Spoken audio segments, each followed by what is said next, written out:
You ready to go ahead? Go ahead, mate.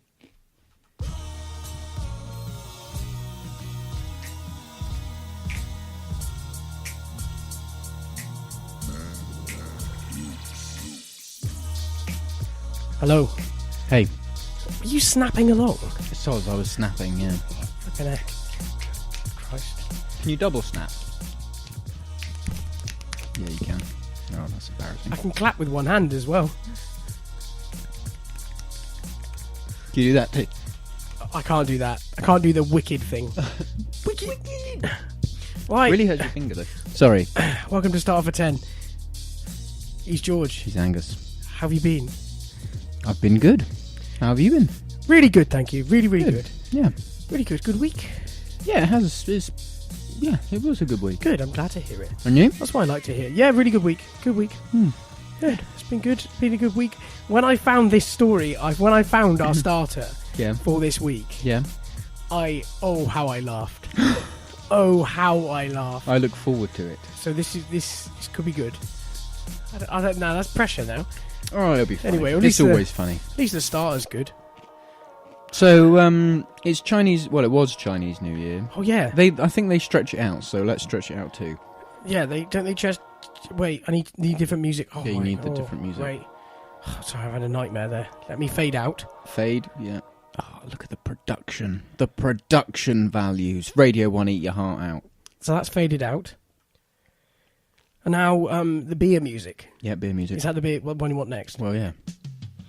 So this week, because of Chinese New Year, we've gone for Sing Tao.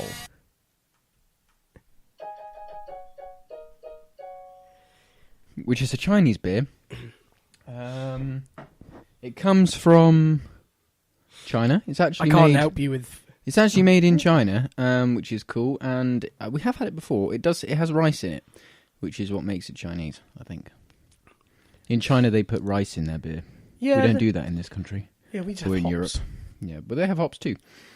Water, malted barley, rice, and hops. Have you had rice wine? No. Neither have I. Is that how they make sake? Is that made of rice? Oh my god, I'm going to sound like an idiot if that isn't right. I don't know. I don't know a lot about it. I know someone's going to be sat there like, no, you idiot. It's like saying that whiskey's made from grapes or something. Sake. How do you know how you spell it? Sake, isn't it? Isn't that Japanese? I think so. It's always Asian, isn't it? We can't be talking about the Chinese New Year and then be just tarring them all with this Asian brush.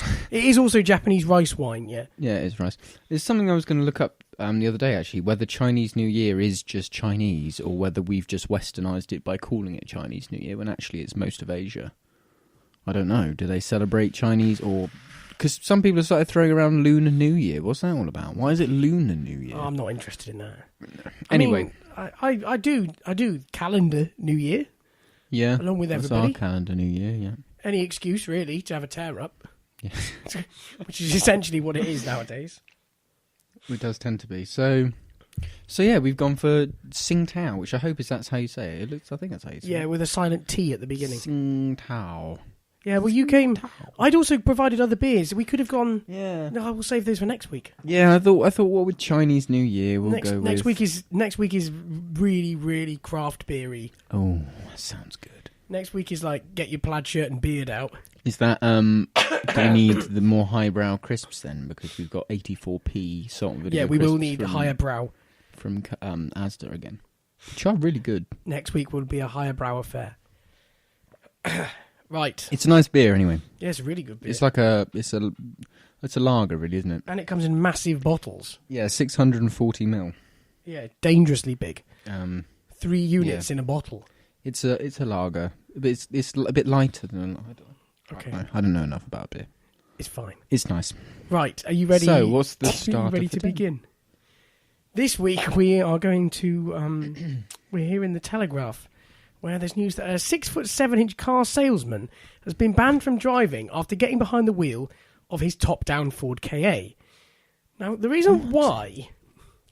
It sounds like there's nothing wrong here. So he's got a soft-top Ford Ka. But he's 6 foot... 6'7". Very tall guy. Why does he have a Ford Ka? Because he pokes his head out the top. Right? But why would he choose that car? He's a car salesman. He's he a can car have whatever he salesman. wants. And apparently, the court was told that he looked like the big friendly giant at the wheel of the Noddy's car. Right? There's pictures here where his head, his entire head and some of his neck is above the line of the windscreen. Right? This is good, right? And he was... Northumbria police pulled Mr. Elliott's Ford Ka over after watching in disbelief as he crossed the Tyne Bridge into Newcastle with his head and neck above the level of the windscreen. Officers said that he was standing up at the wheel, but when the slender car salesman stepped out of the vehicle, it became clear he might simply have been too tall for the car he was delivering. The car he was delivering to a customer. Oh, there we go. Mr. Elliott continued to deny standing up, telling Newcastle Crown Court, "I couldn't fit in the car, I was too tall." However, he admitted dangerous driving on the journey from Gateshead to Newcastle on the basis that he was showing off and that his behaviour, caught by CCTV cameras, was distracting to other drivers. Right. So have you ever found yourself too tall for a convertible Ford Ka? No, I haven't. So basically, he's been given a driving ban. A driving ban? Yeah. But he's a car salesman. That's a bit extreme. Yeah, and it turns out he always denied standing up, but I was persuaded to plead guilty just to get it over with. I'm an excellent safe driver. My business is buying and selling cars, or at least I did. It just looks though I have to rethink that or maybe hire a driver. That's mental. There's a picture of him here in the car with the roof up, and his head is just folded over, like just crushed against the roof. This is a ridiculous story. It's good. It's such a good story. He was in control of the vehicle at all times. So it makes you wonder why they actually banned him, because normally they only do banning for people. The reason probably why he was banned we'll get to here, which is towards the bottom of the article. The court was told that Mr. Elliott has 12 previous offences for driving whilst disqualified. 12? Yes. 12. Yeah. Yeah. I can see why they banned him. I think he's This lucky. is why, folks, you should always read to the end of a story. And the final word that he has on it is, I think the case shows it's a bad idea for really tall people to drive really small cars. Oh, not again. Oh, not again. Oh, my stomach hurts. Oh. He also kicked off in court. Judge Rippon said she could see the defendant in the dock and he didn't think he was that tall. From the dock, Mr. Elliott shouted back, "That's because I'm sitting down." It started verbal sparring between the two, which resulted in Mr. Elliott calling the judge a stupid cow, which resulted in him being locked up over the lunch break until he apologised to her. Quite clearly, Mr. Elliott, the 6'7" man in the noddy car, went to court and kicked right off, which has ended up being banned. Oh my God. So yeah, there we are. That's just stupid. Well, it's so good, isn't it? It honestly is like... What an unbelievable story. It's from the Telegraph. That's crazy. And the picture that he drove to court in, he went in a Ford Mondeo. A bit more sensible. So he obviously still opted for Fords. He obviously likes Fords. So he scaled up from the street KA, which I guess it would be. Yeah, no. The street Ka. Yeah. To a That's Mondeo. something to clear up, actually, with an audience. Pronunciation? The pronunciation. Because they changed it halfway through. Well, because they realised that car was really bad. Because the original Ka, which my mum had one. Did she? She did. It's unfortunate back in for her. like 2000. Sorry for her loss. It was a good car. Although it rusted underneath. But it was a good car. Yeah, it was the Ka. It was marketed quite clearly as the Ka. Right? But then they kind of changed it to car later on. And then they just straight out changed it to KA. Well, I think everybody started just calling it the KA because... And at the end of the day, people power overwhelmed, and then that was just known as the KA, wasn't it? Yeah. It's like IKEA, right? You know? IKEA. So everybody knows it has IKEA, okay? That's what it always was, IKEA. The new TV And more advert. recently, it's been IKEA. I think that's the Swedishman. Yeah, so everybody starts The saying Swedesman. IKEA. So I read an article written by someone that worked for IKEA. IKEA. And in typical Scandinavian form said, yeah, we don't really care. You can call it whatever you want. So when we first marketed in the US, this is where it got misleading, is because they thought people would sort of struggle with IKEA. It sounded a bit stupid. They marketed it as an I, a key, an R. Oh, okay, so it's like IKEA. IKEA. And that's how it was sort of marketed. So it was always IKEA. But in Scandinavia, it's IKEA. But it doesn't really matter. They don't care. They just don't care how you say it. I remember, can we just go back to 4Ks? I remember something funny. Harry Millyard in school used to have a 4KA. Names. Sorry, I've named the name. Yeah, and he passed his test, and we all loaded up in his car, and we went to Tesco, like, first time out. Yeah. And as we were just driving, like, so he literally passed the test, gone, you know, like how they make you drive back home. Yeah. Then he'd driven to school, lunchtime. We all loaded up, so this was like journey number 1, practically. And he absolutely cleaned up a seagull. I remember it just didn't really move, and it just mushed off the pillar, off like the side of the windscreen, and he just carried on like, well, what do we do? You're supposed to stop and inform the police of a road collision. I don't think so with a bird. I'm not sure. It depends what First kind of cars though, man. First cars are a funny. Yeah. First cars are a funny game. I was talking to my mum and dad this week about how bad you realise that my first car got. Your Peugeot. My Peugeot. Mm-hmm. And we were actually laughing about when the heater broke. And when I had to have 2 towels and the wooden stick to poke the stick down. I don't remember that. When the heater condensation was so bad, I used to have 2 towels in the front. I don't remember that. To wipe the windscreen. And because the windscreen of that Peugeot 307 was so big and so long, I couldn't reach the bottom. So I kept an old cricket stump behind the seat to poke down into the corner so you could see. Oh, that car, man! I had some ridiculous memories. It was a good car. No, it wasn't. It was a dreadful car. It wasn't. It was a good car. And then this is the piece de resistance of the story. I still think this is one of the most guilty I've ever felt in my entire life. Right? We hear that the reason why the heater is broke, the fan has stopped working, was something to do with the rheostat, which is something that controls the fan speed, basically melts. Right. So somebody told us where you could find this in the bowels of the electrics of the car. Yeah. So Dad and I set out to do this, and sure enough, my poor dad spends about 3 hours with his head jammed between the clutch and the brake pedal in the footwell, underneath, getting out this thing behind the heater. Yeah. He gets it out, and he has to cut the cables to get it longer. He fixes the rheostat, the heater works. And then the car just won't start. Just fully breaks it. And I'm like, what can I do? So, this is where I commit the small-time fraud. I ring the RAC the next morning, and I'm just like, I've come down, the car won't start. Then this is where the guilt comes in, right? The most kind, politest RAC man you'll ever wish comes down really quickly, and he's there. He's like, I know what it's like for these young lads. You can't afford to keep these running, so I'll give it my best shot to keep it trying. He tries everything. He spends a solid hour out there, right, with his head under the bonnet trying to get it to start, and I know full well it's not going to start. But all I want from him is him to tow me to this garage, because if he tows me to the garage, it saves me a whole load of fuss, right?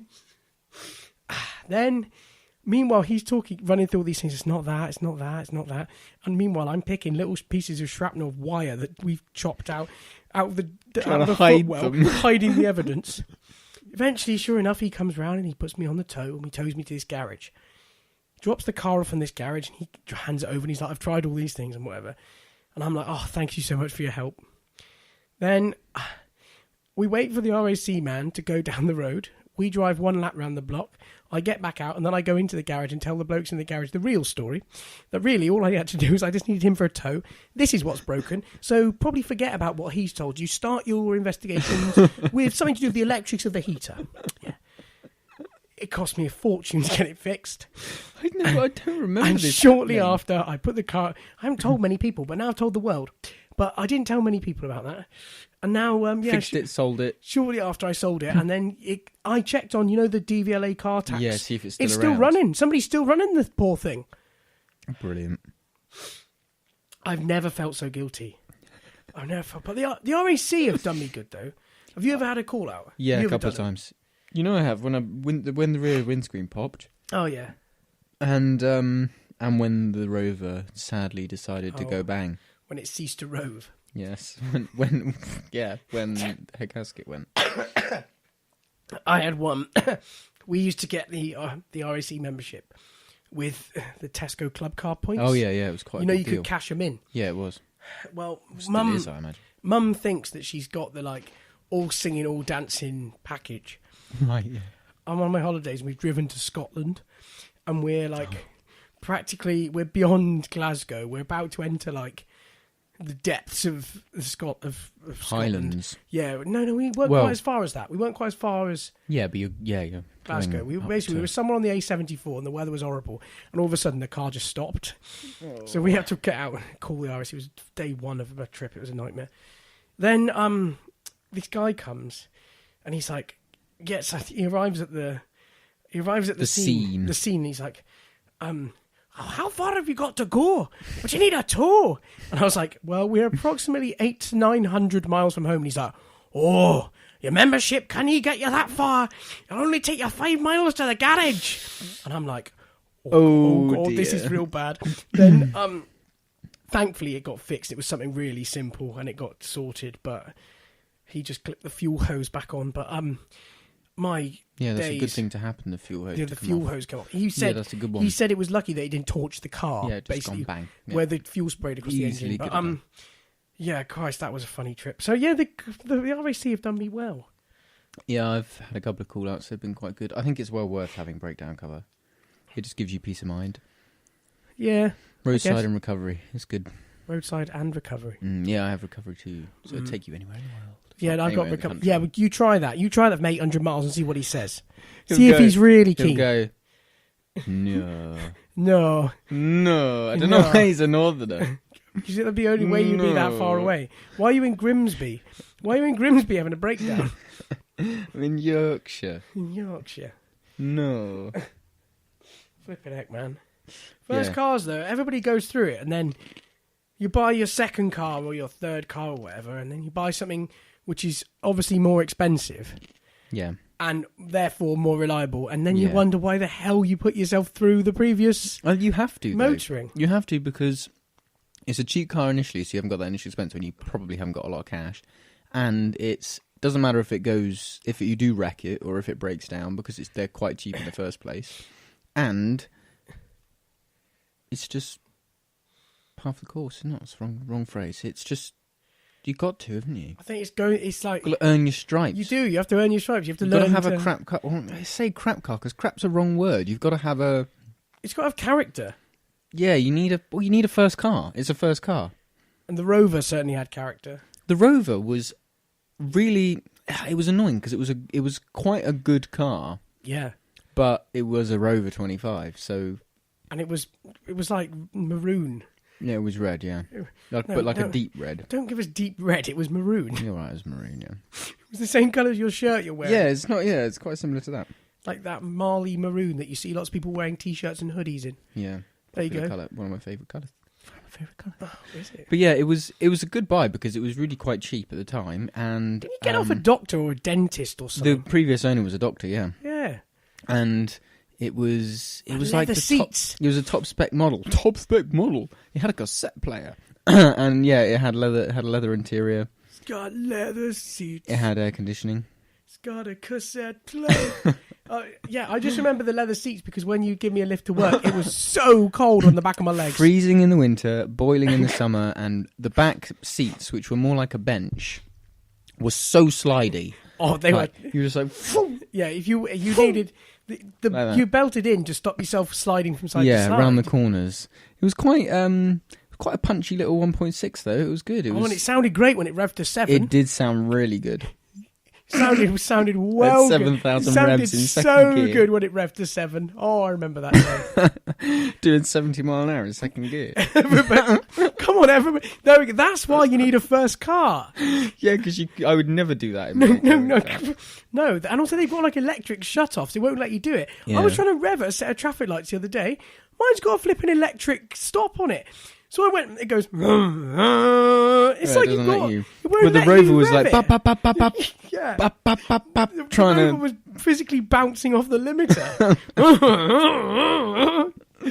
Oh, that was fun. Oh, that was funny. All legal, of course.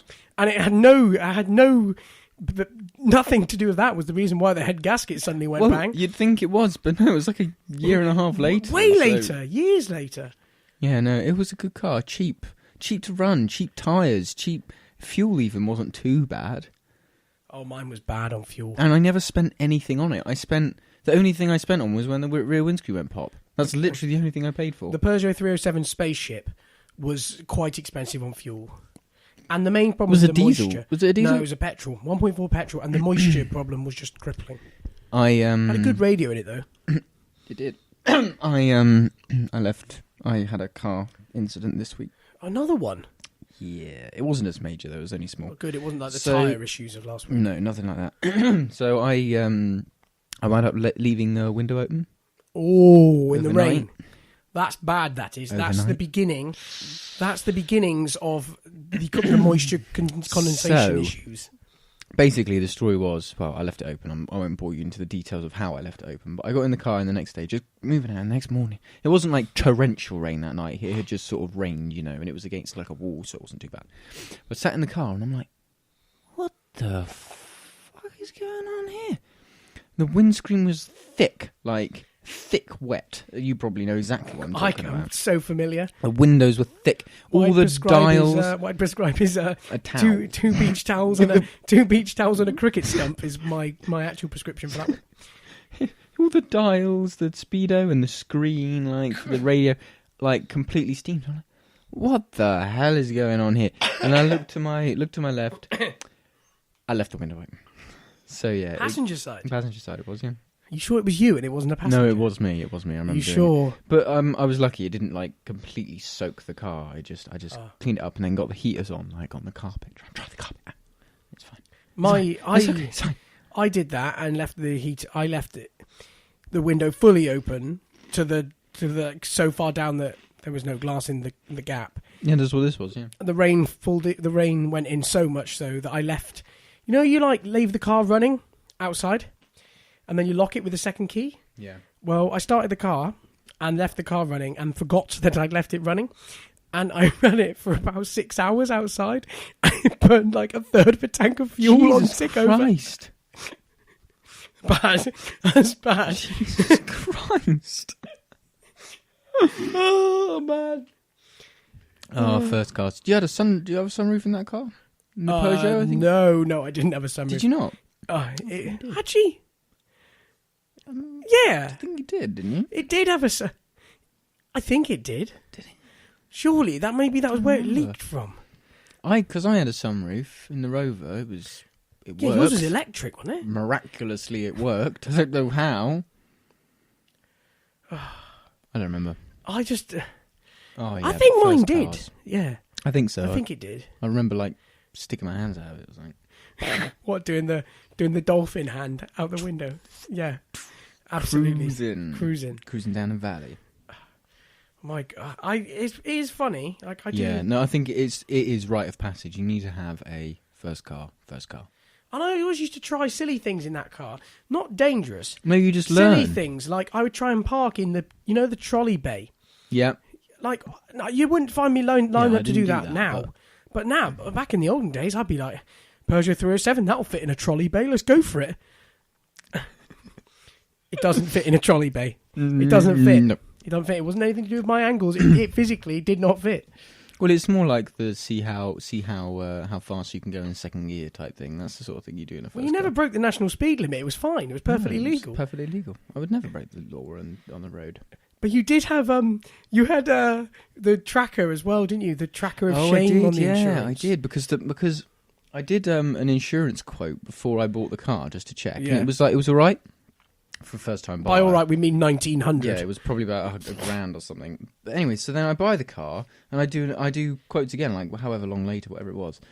£2,500, more than the car was worth. So the only way I could bring it down to a sensible level, which was just over £2,000, by the way, was to have a tracker installed, which was fine. All it did was you didn't get done for doing over the limit. It just made you aware of what you were doing. I've heard of trackers that do get you done. Yeah, no, this didn't for doing do it, that. because I know somebody who borrowed somebody else's car to nip to Tesco's to go and collect some milk. Yeah, and deliberately might have done several laps around the roundabout as fast as possible, and they got done for erratic driving, inappropriate speed, it did used to tell you G-forces, things like that. Yeah, all those things flashed up, and then they had like a £46 fine for going to do the milk really. run. Yeah, no, I never got fined, but it did. It was good in a way because it meant you could see like how you drove and distance and time and stuff. But yeah, I don't know. It was good. It was a good way to get the insurance price down. They had the analytics of when the exact moment that your head gasket goes bang. No, it wasn't active then. Oh no, it was only for the first year, and then my premium came right down. I did nearly crash with you in the car though. Do you remember that? Oh yeah. Oh, what, the lift off over? The lift off. Oh, that was bad. Where we nearly. Like the car nearly went when we went round that corner, and then we both road. sat in silence for the rest of the journey. I think. We both sat in silence for like 8 minutes, and then absolutely terrified. Looked at each other when we stopped at those traffic lights that were there for a year. Temporary traffic lights that were so they were on the road for so long. There's like leaves and moss had piled up around them. Yeah, they were there. Anybody around here that went up the valley road around them would have known. Ridiculous. We waited until about then, and then we both looked at each other and went, well, that was a bit, that was close, wasn't it? It was the closest we'd come. It was like a small incline. It went up. Yeah. And then went round when it was climbing, and I was just going too quick and didn't realise. As the car unweighted over the brow. As we went over the brow, the car lifted off slightly. Yeah, it obviously unweighted the wheels, and then it started to go on its merry way. Yeah, it was close, but yeah, no, I had. I don't think I had stability control in that car, but I had. I don't imagine it had many electronics in it. Had ABS and power steering. Oh, and power steering. Your car probably did too. Yeah, mine had ABS and power steering. Yeah, it was good. And nowadays we just take all that stuff for granted. We do, indeed. We do take all the electronics. And now cars have got cool electronics. They got awesome stuff. I was driving on the motorway yesterday, and there was lots of modern Volvos and Mercs and things that you go past have obviously like blind spot things in the mirrors. Yeah, you can see them light up. A little light comes on in the mirror if you're in their blind spot. And I'm like, I like that. That's keeping me safe. I like that kind of thing. It keeps everyone safe. Mm. No, but then I also saw, I put it on my Twitter, but I always go on about on there. I drove past, I was super bored on the M4. I drove past 100 on a stretch between Bristol and Reading, so like pretty much the whole stretch. M4, sorry, M4. The whole stretch of the M4, a good chunk. I overtook 100 cars. This is excluding lorries, I couldn't see. Counted them. 34 of the 100 that I overtook were on their phone. 34%. Essentially... and that's from a fairly reasonable... Yeah, the M3... M4. M4 is a fairly average road. Yeah. And also, obviously, I reckon there was 34 of them. And there was out of that, 10 have got it to their ear, and the other 24 just have it on their lap. Or quite obviously texting, Facebooking, whatever you're doing. Like a third. And also that's not including lorry drivers. Think what they get up to. You hear stories of them with a mixed grill on the go on the passenger seat. I know, yeah. Some of the stuff that you can buy with a 12-volt adapter on it is honestly worrying. I saw a woman the other day coming in. It was only she was only doing about 20 miles an hour, but she was coming round and I was coming up to a junction and she was coming down the main road and stopping. She was turning in where I was coming from, and she was on her phone driving, turning in on her phone. There's a kid in the passenger seat. I'm just like, what is going on in your head? Yeah, that's a bit mad. You were going through a residential area. If you need to make a call, just pull over. Yeah, pull over and make the call. As well, you can spot them. And also, it's not... Why? I'm not a policeman driver trained. I can spot them from miles off. You see somebody and it's like, well, they're either drunk or on the phone, because right now they're weaving across the lane. You see, I watched a guy in a van drive for about... solid 100 yards on the slow lane rumble strip. You know the one that shakes you, rattles your teeth out. Yeah, it does. Well, you're not left in any doubt that you've slipped onto the sleeping obvious. strip, is it? Yeah. Oh. They've recently increased the Yeah, I heard that they were punishment. going to do this to 6 points or whatever. 6 points, £200, and if you're caught within the first 2 years, Well, that would be an instant ban. instant ban. Yeah, But I think which is good. yeah, But the trouble is not the punishment; it's the fact that nobody enforces it. yeah, the enforcement of it is None. none. Oh, the argument is then they'll be like, well, maybe we don't see it when we're out on the motorway. Well, then maybe by being present, that lowers the instances of it happening. And like, Yeah. I don't know. It does drive me mad. There can't be a law that is more just flaunted. Obviously, the only other one is speed, but speeding. Like, the argument is that everybody speeds on the motorway, but speed Yeah. they aren't going to be in. Speed if the isn't motorway- always dangerous, though. That's Yeah, the thing. unless Whereas being distracted yeah. is dangerous. Apologies. If you were just like driving along the motorway on average peak, much normal time, middle of the the day, and it's not that busy or whatever, and you are just cruising along, You're doing 80 mile an hour. and you're cruising along at 80 mile an hour, like 85 mile an hour. As Not long as you're not in dangerous. like managed motorways with those ones with the cameras on it or whatever, you're not. No one's going to bother. No one's going to pull you over. Nope. But then when you do go past a policeman, and then everybody goes like 69, sets cruising door 69, and the entire motorway comes to a stop. It's brilliant. Just winds me up. The motorways, I'd be so bad as a professional driver job. Like if I was a lorry driver or something, I'd go lorries are insane. difficult. I don't think just spending that much time Yeah, it must send you insane. on the motorway, Yeah, it being exposed to just ridiculous driving all the time. What's wrong? You're coughing this Sorry, week, no, not I've me. got a bit of a, tickle. Tickle throat. I don't know. I wonder about Germany. I've never looked at the figures, and someone's probably already done it. The figures for incidents on the Autobahn and the roads in this country that are limited, and just to see the proportion of incidents, not necessarily accidents, but incidents in general. What you will find is, I think, that you no longer have a small shunt. Yeah, you're going to have either... Yeah, but even then, 70 mile an hour, someone hits someone at 70 mile an hour, no matter what you do, you're going to... Yeah, but the motorways are probably... I reckon that statistic, I can't back myself on it, but I'm probably would be right. Motorways are probably the safest roads to be on in terms of journeys done Probably, to crashes. Yeah, probably.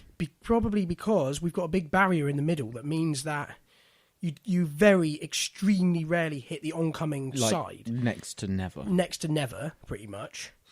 So therefore, you never get massive closing speeds. Whereas on like a nice bit of country road, 60 mile an hour, hills, far tops, more likely. yeah, where people are on the wrong side of the road going round a bend, and then you have essentially having a 120 mile an hour accident. Yeah, that's... Quite clearly, there's no survivors. But I think if you crash at 70, or if you clip someone at 70, Yeah.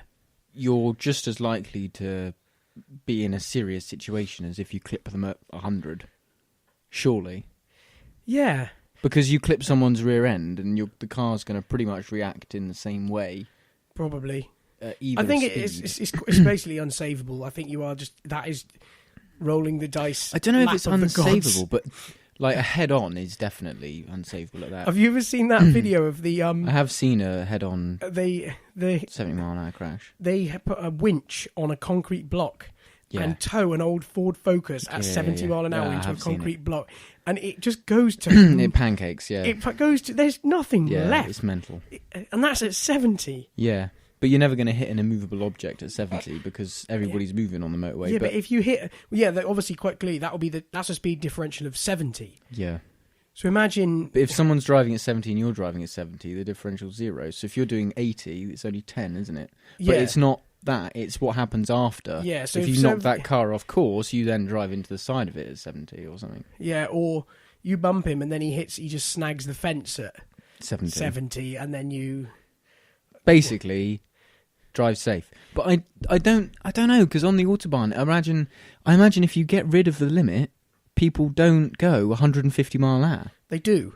Yeah, but no, the odd person will. Of course they will, but not everybody. No, but people buy... That's the reason why. How many times do you see, like cars, for instance, the Audi A4, right? Yeah. Quite a popular choice of a car that you see of people who do lots of driving up and down the motorways. Yeah. You don't see many people in this country who own S4s Or RS4s. Or RS4s. Whereas in Germany, the people around those places, instances of people But an S4 will still do 140 mile an hour. People own RS4s that will do 180. Yeah, I know. And they go 180 in them. They buy these cars deliberately to go and do it. But they don't drive to work at 180 mile an hour. If they go on the Autobahn, they do. That's the thing. That's if I you dunno. give I wanna if you see give the somebody stats. if you give somebody an inch, they take a mile. Yeah, but no, I don't think they do. I think that's the thing. I think once it's there, people are far less interested. And also, on a people day-to-day do. basis. I remember hearing an interview with Chris Harris, who does Top Gear now. He was on a podcast and he was talking about the first time he went to Germany and was allowed to go out in a Bugatti Veyron. Yeah. They were out in a Bugatti Veyron and a Porsche 911 Turbo that was a fast one, 190 mile an hour car. And obviously the Veyron it's got two keys in it, doesn't it? Like one that allows you to go to warp speed, but they only had the normal key in, which was 230 mile an hour, like Crimea River. And they maxed it. And the guy behind was in a Porsche, whatever. But obviously he's done lots of driving on the Autobahns in fast cars, i.e. like those fast Audis and things like that. And he said that the difference is like road signs go past so much faster. You go between junctions so much faster. And people just can't judge your speed that you're coming up in a mirror. Like they can't, they just can't see it because you go from. And he went so fast. He said, obviously they talk to each other on radios, like how it was. He went so fast in the Veyron, it went out of the 4 mile range. It lost contact with the Porsche, who was still doing 190 in like 10 minutes, and then they had to stop for fuel. Silly things, silly cars. Gonna have to look that up. Cool. That's right. We were tweeted by your sister. Yes. Last week about travelators or whatever they're called. We were tweeted about travelators. She told us to look up. She told us to look up why they are useful. People have got in contact with us. Lots of people have got in contact. It is lots now. I can use that word. Multiple people have got in contact with me and say that they wish this was an interactive debate because they find themselves having things that we say wrong that they want to weigh in on. Which is good. I like that. That's good. My favourite being a friend. Somebody who used to listen to the pod, and when we were talking about George Orwell's 1984, the quite famous piece of fiction, I think it is. We weren't sure which year it was.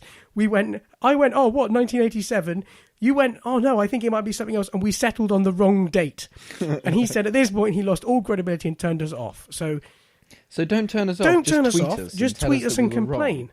But so anyway, your sister said that we were claiming moving walkways are pointless, which we were, and she's asked us to explain why they're not. So I actually did some research. I actually genuinely did some research. So I had a look into it, right? I've done research too. So I stand by that they are pointless. Okay? They are pointless. But their intention is very much not pointless. So their intention is to make sure that there's always a clear line of... Yeah, it's to manage the flow of traffic through buildings. Yeah, which is really sensible. I get that. However, multiple studies have concluded that they do not perform that function, and actually they make your journey slower because people use them incorrectly. And as long as people use them incorrectly, they're not going to help. Because other studies, are the research that they're doing it based on being that you walk on it as well?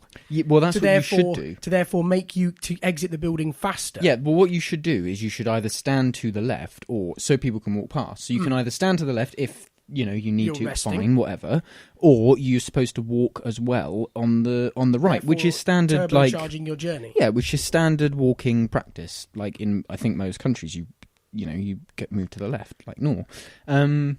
But people don't do that. They sort of stand in the middle, or they stand to the left but have their suitcase in the way, or their children are running around, or they sit down, or something. Yeah. The study had done the research and had proved that they were slower than just walking alongside them. Well, you just walk alongside at the same speed, so it essentially does Nothing. Yeah, it doesn't walk any. It doesn't go any faster. It goes like about the average speed of walking. But Yeah. if you walk on it as well, it's faster. Yeah, so But this isn't about speed. It's about maintaining management that of flow. of people. Always having a way through a mass of people in a really busy airport. Ah, So there you go. but we were slightly right that it was pointless. Well, yeah, which we didn't realise, but I stand by the fact I that they're realised point- we were correct. I always realised that we were right. I stand by the fact they're pointers only because people use them incorrectly, and if people use them correctly, then they'd actually be really good. So their intention is pretty good. Like most things on Earth, our intentions are pure normally. But in practice, But in practice, it humans backfires. are idiots. Humans are idiots, and we get as soon as we're allowed to use something or given the opportunity to use it wrong, we will. Like the Autobahn. like Autobahns. So if we're given an inch, we take a mile. Yeah, give us technology and we use it behind the car. We use it in the wheel, behind the wheel. Yeah. Full on death. So, yeah. So basically, bottom line, if we get something wrong, tweet us and we will talk about it. Yeah. So yeah. Flipping heck, man. Wait, let me find my music. Yes, we continue with music. So yeah, Yeah. what a journey. Well, not actually. Well, I don't know, we kind of loop back. We also didn't go on that much of a journey. We just spent the entire time talking about cars, but We moved away for a bit, didn't we? yeah, but at least it was just entertaining. We didn't just talk in depth about one type. So the Ford car came out in 1998, produced by the I Ford feel that Motor we had an Company. interesting, humorous look at motoring as a young man. We did. Specifically, first cars. First cars, and then that's where we started. Oh no, we started at the man who was too tall for his car. Well, yeah, that was our starter. And yeah. funny enough, we didn't have any direct story related to being No, too because tall for neither our of car. us are 6'7". No. Or have I'm 5 4 foot. cars. I'm like 5'7.5" at best on a good day. Yes. Yeah. Didn't have a 4KA. Yeah, and then we covered cars and autobahns, and then we've corrected an old problem that we From didn't last week, yeah. cause ourselves last week. So yeah, Yeah, it was a good journey. it was. A journey. It was a journey. It was like a journey. I know what you were doing there. Yeah. And there's I a like that. hidden meaning. I will attach a photo of the man. Yes, In if we his have one, thing. that would be funny. I might put it on the artwork of the podcast in the corner, actually, Hmm. because that way then you can just Nice look idea. at it without having to do anything. Because I've realised that people are super lazy. They don't go and... obviously, people... I doubt that anybody who listens has intentions to not want to follow these things, but because we can't give you links, because we're an audio thing, we can't be like, click here. I would be the same. It's too much effort to go and look for these things. Googling is too difficult. Google, if I've got to type, I'm not interested. So that's fine. I'm happy with that. So yeah, I'll make it as easy for you can, and you can enjoy the wonders of this man with his head poking out the window. Very funny. So yeah, that was Great. Chinese New Year. A very Chinese themed episode, as you can tell. Have a good Chinese New Year. Yeah, Year of the Cock. Yeah, have a good year of the cock. Keep listening Yep, for keep more listening. action for more from humour. this pair. And Yeah, he's been George. he's been Angus. Pardon me, sorry, that was horrible. Shouldn't burp was the outro. Then yeah, we'll be back with more fun and games next week, probably. Cheers, Nice guys. one. Cheers.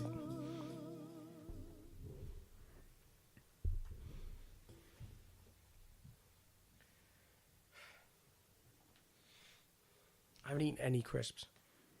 None at all. None yet. Well, I'm offended. I've got a whole bowl full. A whole bowl full. Whole bowl full. Whole bowl full. Should have got prawn crackers, really, shouldn't I? Yeah, you should have. Damn it.